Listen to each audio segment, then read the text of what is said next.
Recibir a Omar Suet, médico infectólogo, para charlar sobre estos últimos números. ¿Qué tal, doctor? Bienvenido. Pablo Dugan saluda. ¿Cómo va? ¿Cómo te va, Pablo?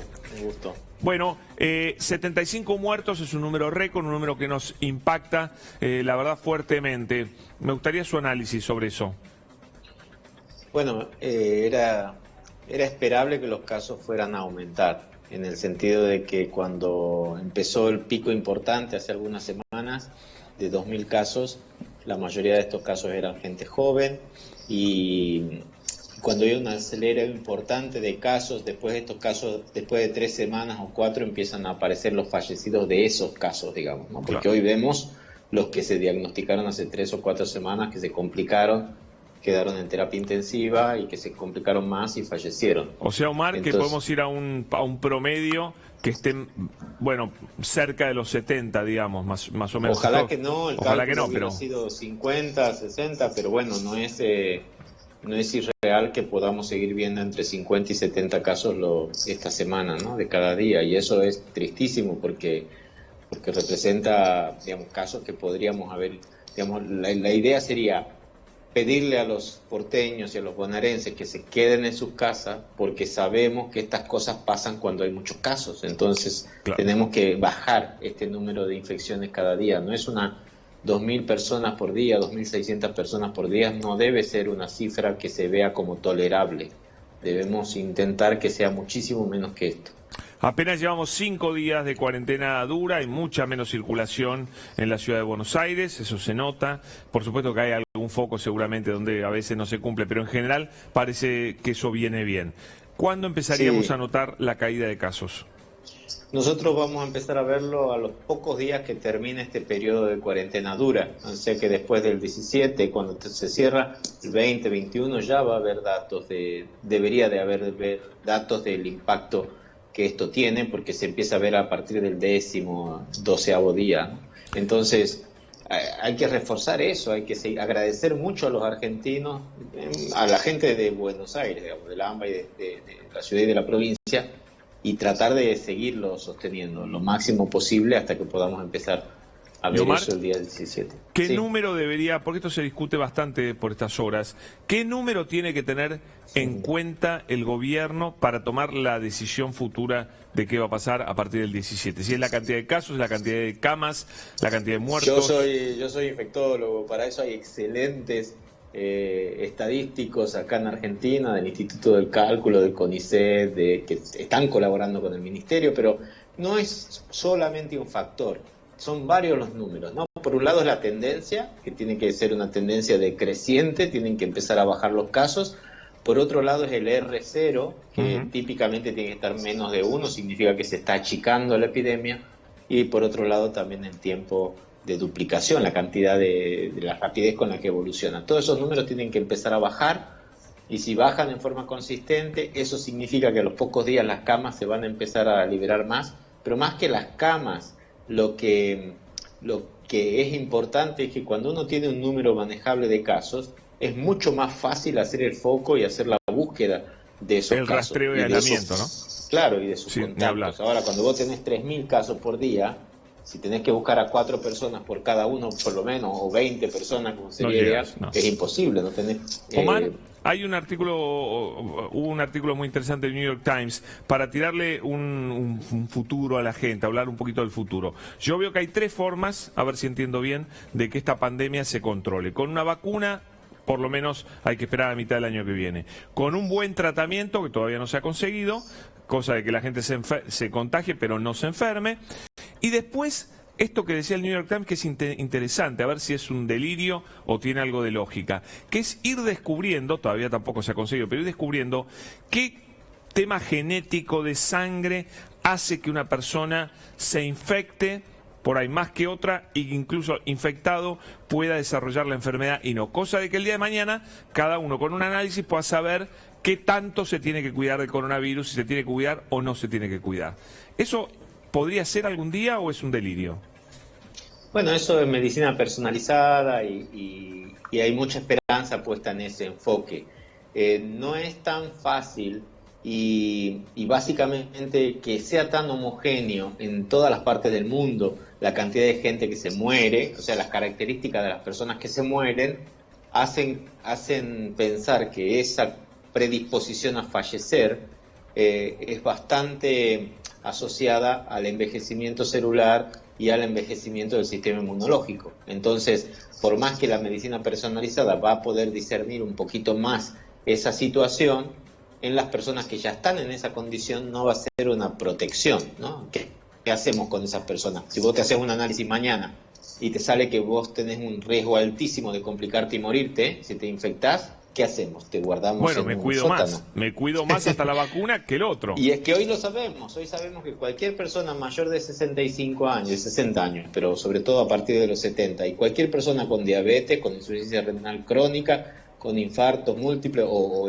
cardiopatía isquémica y asma con muchos episodios o con requerimiento de corticoides, tienen una alta chance de fallecer.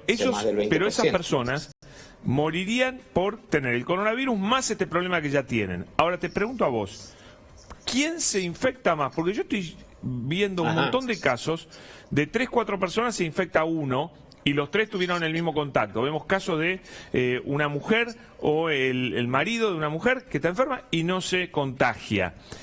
¿Algún día sabremos porque eso? Porque no es que la posibilidad de contagiarse de una infección depende también de varios factores. Por un lado, la susceptibilidad de la persona, y ahí podría jugar en la cuestión genética, pero también, por el otro lado, la capacidad contagiante de la persona infectada, digamos, si tiene mucho virus en su secreción, y después por las circunstancias del contacto. Si es tu mujer con la que dormís al lado, o si es tu hijo que está en el primer piso todo el día con la computadora, ¿no? Entonces quizá, obviamente ahí se explica que haya menos riesgo en algunos diferentes miembros de la familia.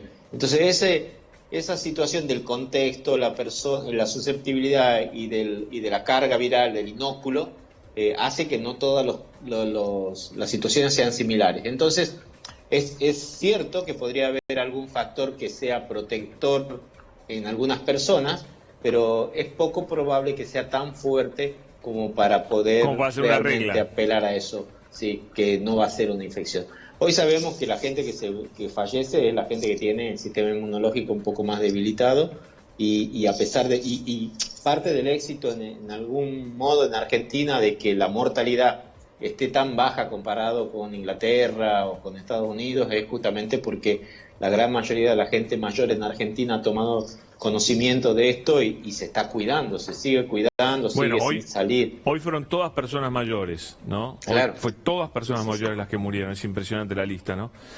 Muy impactante. 75 personas por día, la verdad es un número. Pero cuando vos mirás la letalidad total comparada con otros países, que en los otros países está por encima del 5% y acá se mantiene en un 3% por ahí, entonces es justamente porque la gente se cuida, pero claro, cuando hay una infección en un geriátrico, eso te infecta a 50 personas, ¿no? En un día, y eso después se traduce en más muertes, claramente. Entonces hay que seguir con esta tesitura de cuidarse, de cuidar a la gente mayor, y en estas 2 semanas hacer lo posible por realmente evitar cualquier contacto. Mientras tanto seguimos investigando, seguimos buscando alguna medicación preventiva. Hoy justo presentamos en la Sociedad Argentina de Infectología un estudio de prevención para personal de salud de alto riesgo. Y bueno, son investigaciones con algunos datos in vitro que sugieren que podría haber eficacia, pero son los estudios para demostrar si funciona o no funciona, no es ninguna promesa, ni estamos, digamos, seguros de que va a funcionar. Estas cosas hay que esperar, es prueba y error, y uno va avanzando en la ciencia poniendo ladrillitos sobre la investigación de los demás, ¿no? Hasta llegar a levantar una pared más alta. Omar, ¿qué opina de la paradoja que hay gente que se opone a la cuarentena? Tuvimos un trágico caso de un jubilado que salió a las marchas anticuarentenas, terminó contagiándose y muriéndose, y ahora estamos esperando novedades para cualquier instante, así que quédense enganchados. En cualquier instante tenemos novedades de Jair Bolsonaro, que tiene 2 síntomas de coronavirus y le van a dar el resultado en breve. Es paradójico esto, ¿eh? Es paradójico y nos vuelve a golpear con la realidad que todos somos susceptibles, digamos. No hay forma de escaparle a esto si uno no hace las cosas que tiene que hacer, que son distanciarse, ponerse a 2 metros de otra persona y evitar los contactos. Entonces, si uno realmente...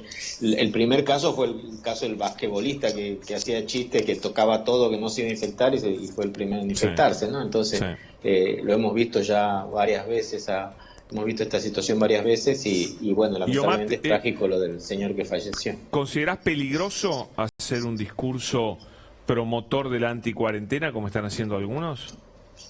¿Lo ves como algo peligroso? Claro. Bueno, sí, es peligroso porque confunde a la gente. No es peligroso porque sea un volumen, es como lo mismo con... O sea, la gente que esté en desacuerdo y que no crea en las vacunas, que no crea que la Tierra es redonda, que no crea... digamos, hay y va a haber en todas partes. Lo importante es que el resto de la gente tenga acceso a información de verdad, que sepa dónde buscar esta información. Así este discurso no pega. Hay mucha gente que busca con mucho, o sea, no de mala intención, hay gente que busca en internet y replica los Twitter que recibe pensando que son información que puede beneficiar a alguna persona, pero no tiene el acceso, no sabe dónde buscar la información real. Entonces, por eso es importante que los canales de información sean los canales de los ministerios de salud, de las sociedades científicas o del sistema de salud donde tengan confianza, porque la información en Facebook es muy poco... ¿Y cómo viste esta mezcla de anticuarentena con política, con algún partido político, con algún gusto político? Sí, tuvimos la experiencia en la Sociedad Argentina de Infectología y preferimos bajarnos de la pelea y decir acá estamos para unirnos y la información verdad. Lo sufrieron ustedes. De información que tenemos. Lo sufrieron cuando los atacaron. Porque la infectadura venía por ustedes también un poco. Exacto, viene por nosotros. Entonces, pero ahí tenés dos opciones. Siempre para pelear necesitas 2 personas. Entonces acá lo que la gente necesita es escuchar la información más verídica posible. Entonces ponemos toda la evidencia posible en la página de la Sociedad. Yo no sé si lo querías contar, listo. Pero se te escapó que los infectólogos se reunieron y dijeron, muchachos, guarda que acá estamos en riesgo de que nos metan en una pelea en el barro político que no queremos estar. Y dijeron, guarda con eso, a cuidarse. Claro, sí, lo dijimos porque es muy difícil evitar las peleas, digamos, ¿no? Hay estas situaciones de ansiedad, de crisis, de tensión. Hay gente que siempre quiere sacar provecho de estas situaciones y generar conflicto, y entonces hay que tener la cabeza fría. Acá, como dice un gran colaborador nuestro, el que se cansa pierde. Entonces hay que tener esa tranquilidad de saber para qué uno está. Uno está para explicar las cosas, para que la gente tome buenas decisiones y no para entrar en conflicto. Entonces, el que tenga dudas y no sepa qué hacer, tiene que escribir a la Sociedad Argentina de Infecto, en la página web de Infecto, y preguntar qué es lo que tiene que hacer para cuidarse. Gracias, y si no, en el ministerio o en cualquier otra web. Gracias, sistema de salud. Ha sido muy amable con nosotros esta noche, un gustazo. No, muchas gracias a vos y cuidémonos todos, así salimos todos. Necesitamos ir al peluquero, a todas partes. No hay mucho para cortar, te iba a pensar alguno. A mí me pasa lo mismo, A mí igual, Chau, nos vemos, gracias, Omar. Chau, hasta luego, Omar Suet, gran infectólogo.